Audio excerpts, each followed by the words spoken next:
Be Better, episode 33. Coming from my studio here at my house. Mr. Jacob.w.ross could not be with us today. He is in Zimbabwe. So we'll probably be a little busy. So I'm going to take this one on solo and do a dedicated episode towards powerlifting meet prep. I got some clients coming up with meets. It's good to, even if it's your first time meet, 10th meet, 20th meet. I wrote an ebook. It's free. I'm not trying to charge for it. Stuff I've learned. You guys can have it for free. It's on the website, BEBETTERFISH.com, underneath the apparel. Scroll to the bottom, you'll see a ultimate meet. What did I call it? Ultimate guide to beginners and meet prep. So I'm going to go through some things because I got some clients doing their first meet, and just to help anybody else out in general who finds this on Spotify, iTunes, or YouTube. As always, we're brought to you by SubZeroPlunge.com. Code BEBETTER saves you in October $500 off your cold tub unit. That's the tub, the chiller, the filters, everything you need to set up the tub anywhere you want inside your house. I love it. I have mine turned up a little bit lately. I have it about 48 right now. In the winters, I like putting it a little bit. The temperature increased up a little bit, makes it a little bit easier to get in and out. I've been doing 37 for like 6 months now. So, and there really is no benefit that colder is better. They found out like anything under 50, you're pretty good. You have the same benefit at 48 as you do at 38. So this unit goes down to 37. I like that for the summers. For the winters, I crank it up about 10 degrees. Makes it a little bit more easy to get into because every time I get into it, I don't want to be in it. But afterwards, I feel awesome. So if you still are looking into one, you want to pick one up for a Christmas gift, whatever, it will be $500 off using my code. And they're also going to be getting into the sauna business as well. So that hot, cold therapy is something he's going to be offering very soon. So check him out. So to begin, competition, right? If you're a newbie, it could be a little nerve-wracking, right? I see a big problem with people who first want to do a meet is cutting weight. If you're a half a pound off, sure, skip breakfast and maybe water the night before and weigh in. If it's a 24-hour weigh-in, if you're doing like a 2-hour weigh-in, you got to really weigh out your options of what do you want to do. Do you want to lift the most at a certain weight class, and it could be a little bit less than your best because you cut weight, or do you just want to lift the most regardless of what you walk around or step on a scale at for that moment? Unless you're really going for a world record, in my opinion, or a Wilks composition dot score of first place gets $2,000, $5,000. I don't really ever see the premise in cutting weight because it usually hurts your lifts. Very few times do people cut weight and go, man, I feel really good about this. I feel awesome. I feel better than I did my whole prep because I just lost 20 pounds in a day. Typically, you feel worse. I've done it numerous times, but it was always for a world record. So if you don't, just show up and lift. That's what you're there for, especially if it's your first meet. Just show up, get the first lift in, get the nerves out, get a handle on how meets get ran by different organizations. Some are a lot more stricter than others. I think stricter is better. I think the time limits are good between lifters getting up to the platform. A lot of people like to lollygag. I like meet directors that push the meet along because I don't want to be there all night. I've done meets where I get there at 9 a.m. and I don't leave till 10 p.m. And it is a very boring day, especially for the audience. So a lot of these meets now are getting a lot more stricter, tighter, better about the rules. So just be aware of that. There is timing on everything. Typically after someone completes a lift in front of you in your flight, you have 60 seconds by the time the bar is loaded to complete the lift. So some rules would just say you could pick the weight. There's a little cheat code for you. Some rules in different federations, not all. So say I'm running late because my knee wrapper's taking too long or we timed it wrong, which typically we never do, but let's say that happened. My knees are wrapped. I have 10 seconds. What I could do, if I know the bar's loaded and I have 10 seconds left, I can lift it, set it back down. That doesn't count as my lift. It's like almost like a re-rack, and your timer will start over. So read your rule books at these meets and see what they are so you know which rules you can use to your benefit. I'm just going to go through my ebook, Don't Cut Weight. And if you are going to cut weight for a meet, try to do it as healthy as possible, taking your time. I always start the weight cut the night before, and I don't pressure myself to make weight that night. I'll float usually another 1 or 2 overnight, and then I can finish my sauna in the morning. So if you are going to sauna weight off and you are going for a big Wilks or the number one prize in the meet or a world record, do it to where you have the most time to make it happen. And then I always like to IV bag afterwards. That's the best protocol to getting the fluids back in you as fast as you can.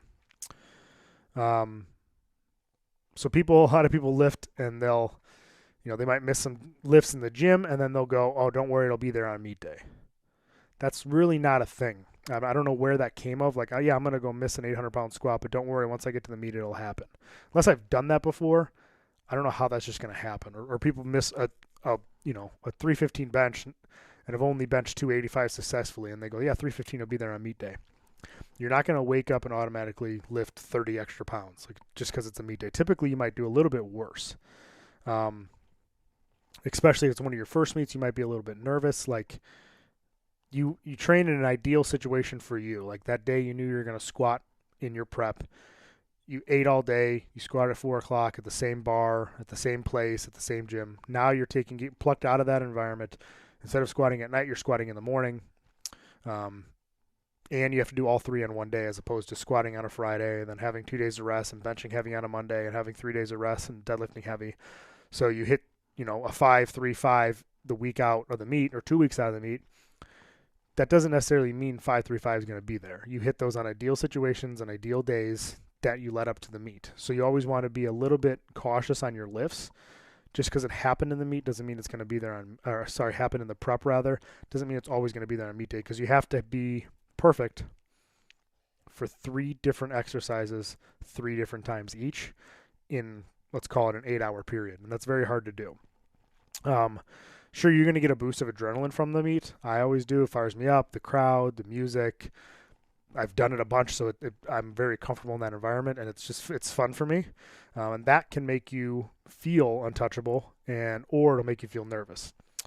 So whichever way you want to use that, but nervousness and excitement is the exact same feeling. If you think about a time you were excited to do something, excited to go on a date, or if you were nervous to go on a date, those 2 feelings, those butterflies, whatever you want to call it, is the same thing. So if you're excited to go squat, if you're actually nervous to go compete, think about it the exact same way. Nervousness and excitement, the exact same feeling inside your body. You just have to tell yourself you're excited. Sometimes I've done it before where I was nervous for something for a second and I'm like, nope, I'm excited. And I literally just said that as I was driving to the place I had to be. Nope, I'm excited. Nope, I'm excited. Nope, I'm excited. I got there.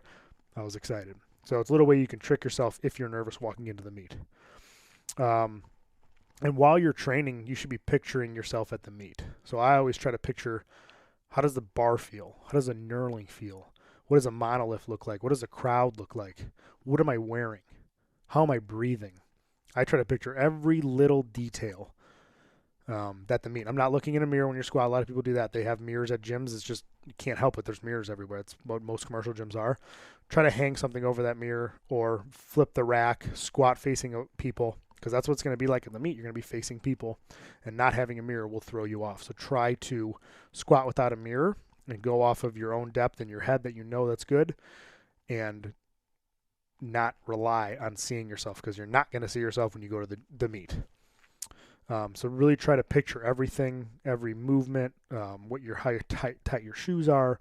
Again, the knurling on your back, how does that feel? You're centered, you pick it up. That's why I always recommend when you go to the meet, taking something you could do for a triple on your worst day as your opener. So if you could squat 315 for a triple on your worst day, you feel sick, you feel like shit, you can walk to the gym and you know you can hit 315. You take 315 at the meet for your opener, even though you might want to squat 425 that day, because you can get the 315. Oh my gosh, that was a smoke show. Put some weight in the bar. Good. We're in the meet. Then you could jump to 385 because you know you could do it, and then jump to 425. So try to be smart about it. If you are a little nervous walking into the meet, if you try to tell yourself you're excited, and then you know you can hit something you can do 3 times on your worst day, there's going to be no questions about depth because you could do it so easily, and then you're in the meet, and then you could start pushing. How to pick numbers. Just what we were talking about. Triple on your worst day, okay? You do not want to bomb out, which means you go to do your squat, you miss your first, miss your second, miss your third, you're out of the meet.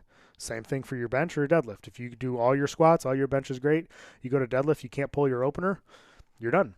Meet's over, and you get kicked out. Here's a good example too. If you hit a 500 squat in the gym, to depth and clean, not grinding, then I would advise your opener to be 425 to 440. This would make a solid first attempt in case nerves, judging, commands throw you off. Also, you got to remember the judging. There are rules meetings before every meet. You should already look over the rules before you get there the week leading up. Sometimes you have a start and a rack command for all your lifts. Well, not your deadlift, but you'd have an up and a down for your deadlift. But your bench, you'd have a start, press, and rack command. Some meets, there is no start command. A lot of them are like when you squat, they give you a squat, you come up, and then they give you a rack. So if you jump that call, though, bad lift. You can go down perfect to depth, come up, fly up with the weight. You didn't wait for that start command, your lift doesn't count. So know the rules of the meet when you go do it. Back to the 500 squat in the gym. Open 425, 440. Next attempt 460 to 475, and then your final attempt would be around that 501 mark. Just because you hit maybe a 550, 525 in the gym, doesn't mean you're going to hit. You need to go that heavy of the first lift of the meet. I've had it to where I did do a world record squat on my third attempt. It was a meet down in Peoria.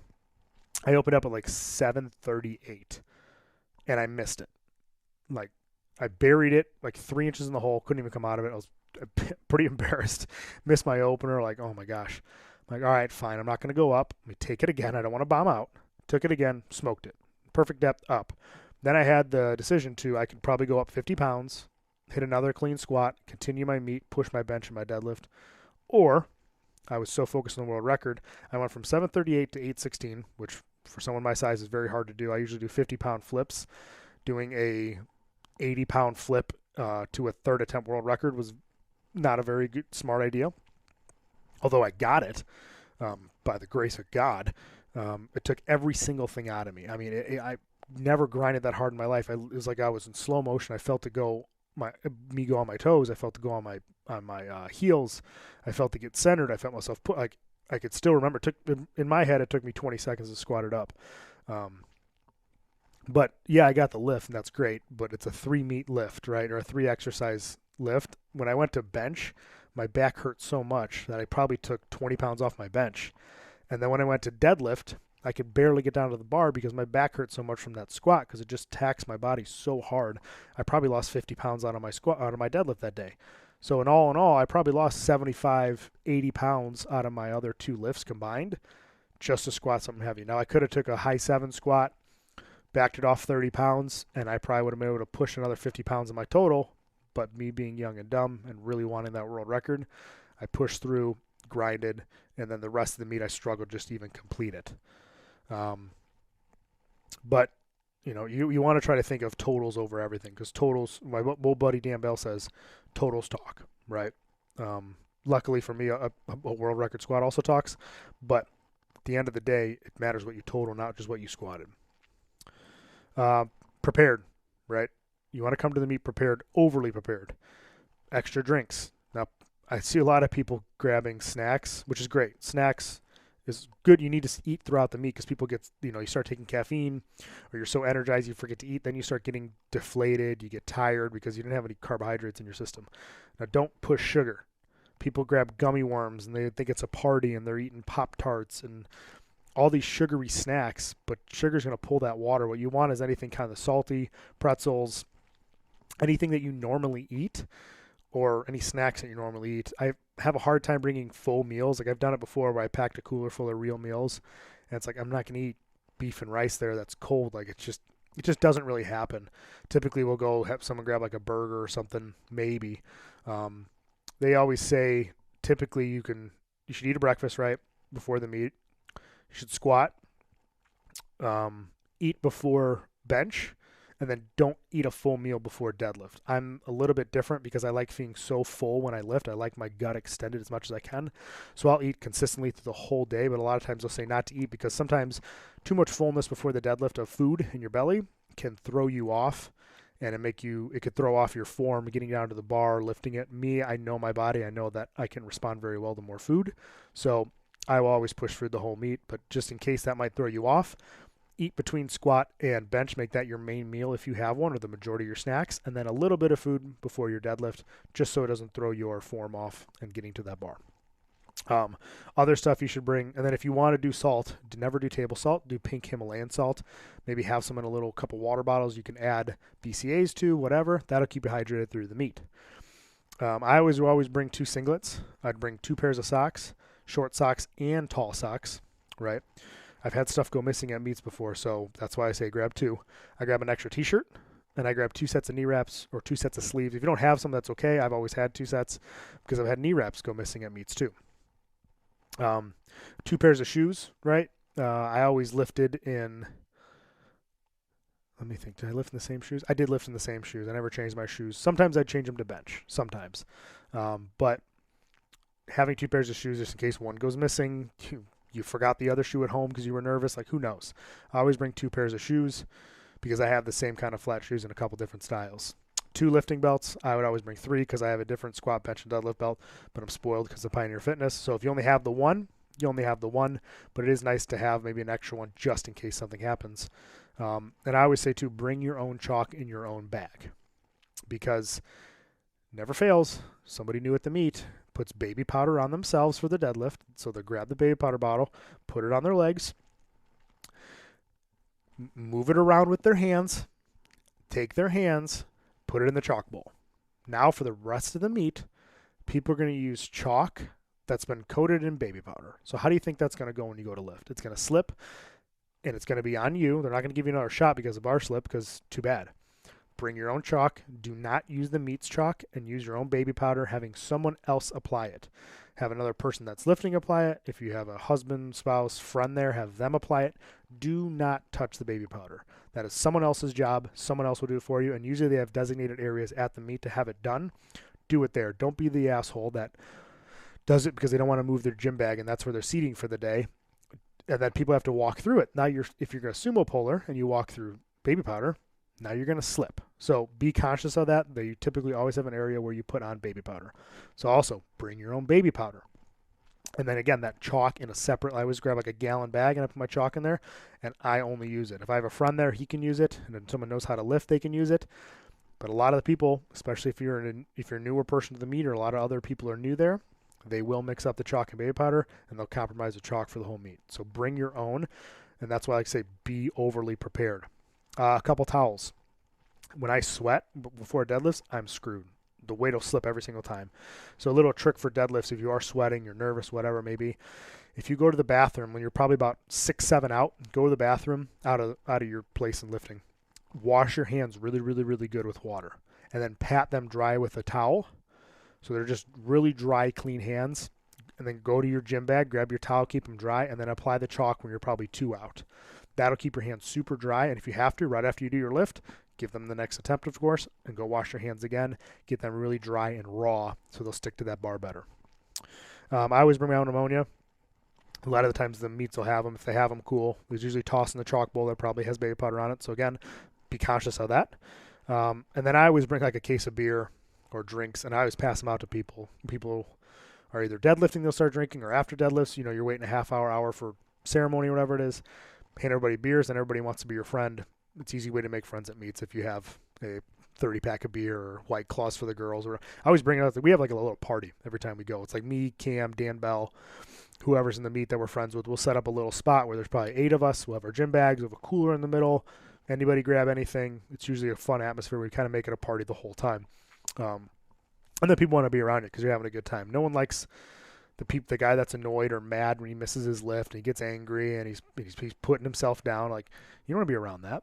You want to be people that are having fun. When you meet, it's your first meet, it's kind of hard to do that. But once you start getting into the sport a little bit, like, you should be there to have fun. If you're all serious and mad the whole time, nobody wants to be around you, and you probably don't want to be around you. So remember that. So getting ready, how do you warm up? Get to the meet early. If the rules meeting is at 8:30, get there at 7:45. Even Dan Bell, one of the world's best powerlifters, doesn't need to do the rule meetings. If the rule meeting's at 8:30, I guarantee Dan's in the building at 7:30. He's been there, and Dan is squatting, right? So typically squatting's and weight increments. So if you have, let's say the lighter guy's going first and they're hitting around 500-600 in the first flight, second flight 800. Dan's usually in the third flight. So if the meet starts at 9, he's probably not squatting till 11, and he's still probably there that day 3, 4, 5 hours before he starts squatting. You use like a warm-up suit. I always wore like sweatpants and a zip-up hoodie just so it's easier to put on and off. Settle in. You can get your spot. You can avoid the stress of trying to find chairs and stuff if you're in there early. Sweatshirt, sweats. Like I said, the warmer your body is, the better you can perform on the platform. I'll even have my knee sleeves on probably about an hour or two before I even take the bar to squat, just to keep everything super warm. For warm-up routine, if you're with Be Better Coaching, I always have one on meet prep day. You'll have a little warm-up to do before you lift. Bring some bands. And a lot of stuff is just body weight and bands that I have people warm up with. But don't start doing random movements you see other people doing. If you see Dan Bell doing a weird stretch, that's a Dan stretch for Dan, not for you. Stick to what you do. Do not mix things up on meet day. That's the last. Mix them up the day after. Never that day because someone said so or that guy's doing it and he squats more than me. Not a good idea. You do what works for you and nothing changes come meet day. Simple movements, band face pulls, lunges, air squats, banded leg extensions, hip circle, lateral walks, all great movements for warming up those legs, upper body, whatever it may be before that certain lift. And you should take about 20 minutes before you want to take the bar to warm up. So 20 minutes of lunging, prisoner squats, step ups, whatever it is, before you get underneath that bar. So timing is everything too when it comes to these meets when you're in the flights. For example, if you're in the second flight of squats, everything depends on the first flight. So typically flights are about 12 lifters. Ideally, and hopefully structurally, they do 60 seconds per lifter to lift the weight. But if you factor switching weights, whatever you want to do, figure 15 minutes for a flight of 12 people, 15 to 17 minutes. So at 45 to 55 minutes, the first flight's going to be over and the second one's going to be starting immediately. So you should be moving around before that flight, right? The banded stuff, the plyometrics, whatever you call it, just to get your body moving. And let's say a 500-pound opener or 500-pound squat example in an opener 425. You should warm up for 10, 15, 20 minutes. Take the bar, take 135, 225, 315, 350, maybe 395, right? So now you have 1, 2, 3, 4, 5, 6 sets. All right, so if you're warm and you think it's going to take about 60 minutes before you're going to lift, that's one set every 10 minutes. Now, if that's too much, then you can warm up a little bit longer, doing some more movements, some step-ups, some lateral walks, and then maybe shorten it to about 50 minutes. That gives you about 8 minutes per lift. So that's what you need to think about, because when you're in the meet and there's 12 lifters and you're number 5, it's going to be about 6 minutes to 8 minutes before you lift, and then you're going to have to wait for 6 through 12, and then 1 through 4 again. So you're going to have 10 to 15 minutes between each attempt. So think about that as you stay warm. That's why I say bring the pants and the zip-on hoodie to stay warm.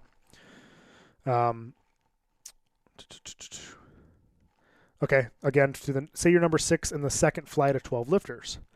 Then I would tell my client, take your last warm-up, which is 395, at the end of the first flight. So the first flight's almost over. You know you're 6 in. First flight's about over. They hit their third attempt. Bam. You load up your last warm-up, 395. Hit it. Then you'll have about 4 lifters left before you have to compete. Maybe 5 because it usually takes a little bit to change the weight. It's only going to take you maybe less than one person to go. So then you have 5-6 minutes before you have to hit your opener, and you'll be perfect. They'll give you perfect time, adequate time to get to the platform when it's your turn. And again, don't expect it all be there on meet day. Sometimes it is good to hold back yourself 5 to 10% just so you can get acclimated to the meet. You can feel better. You can save it for your bench and your deadlift. Try to have a real expectation of your maxes and what you want to hit, because remember, you have to hit them all in one day. Also, number 7, listen to your coach. Okay, if you hired a coach, do them and yourself a favor and listen to them. Sometimes newer lifters will get swayed by the person that they is lifting a little bit more than them at the meet, and they'll just follow what they do. Well, just because they do it doesn't mean it's going to work for you. I can't do what Dan Bell does because I'm not Dan Bell, and it doesn't work for me. Works for him doesn't necessarily mean it's going to work for me just because he's stronger. So if you have a coach, listen to them on meet day. You want to listen to the other person? Tell them you listen to them on Monday. But for now, you listen to your coach and you see the program through. Now, you can obviously adjust numbers and stuff when they prescribe them to you for the meet, because you're going to do it based on the meet. The coach is not always going to be there. That can be changed. But don't if someone just says, yeah, you got 50 more pounds in you and you squat at 300, and you're like, I've never done 350. My best is 315. You're like, no, today, bro, you got this. You don't have that, more likely. Stick to your, I always give my clients usually like a 10 to 20 pound window. So just because someone's there hyping you up, think you can lift 50 pounds more, and then you bomb out of the meet, you're going to be mad that you listen to Joe Blow that you'll never see again. So listen to your coach. You paid them. You did their program. You trusted them for 12, 13 weeks or months, whatever it is. And then on the day of the meet, you want to listen to somebody else? Not the best idea. Discussing numbers before you do a meet. I always, like I said, I usually talk to my clients about a week out and we get numbers together so that way we can figure it out that week. I personally go over their prep numbers, see how they looked, and then I give my recommendation of the lifts, first, second, third, warm-ups, everything will be in there if you train with us. Let's see. For service, I personally have coached many athletes to multiple meet PRs, and good clients typically ask questions or the game plan go to the meet. So there's always a method to my madness. I've been doing powerlifting for 12 years, and I've seen a couple things. I use experience to help train myself and other clients. So bottom line, if you trust your coach, use them. Let's see. So yeah, you're going to have hopefully a conversation with your coach. We always do. So you have a general plan, not a 100% stick to this plan, but a general plan for the meet before you get there. After the meet, relax. Meet's over. Hopefully you've done well. If you didn't do as well as you wanted, complaining about it and running to your hotel is not going to fix it. Your attitude is a choice on how you react, and on a bad meet shows a lot about your character. Everybody's going to feel good when they had a good meet. True character is feeling good and having fun when you had a bad meet. Sometimes I've been there. Last meet I had a shit meet down in Texas. Flew all the way out there, spent all the time, money, and I didn't do very well at all. Had a real bad meet. Right afterwards, I took a couple minutes, vented to my wife, and then I snapped out of it. That's fine to do. Vent it, get it out, but don't be moping around or you miss your last deadlift, you grab your bag, you leave. Again, not very fun to be around, especially when you're Airbnb with that person or you're going to see them. They're one of your buddies. Luckily, this happened to any of our friends because we have done a meet or two, so we've been used to having really good ones or really bad ones depending on the day.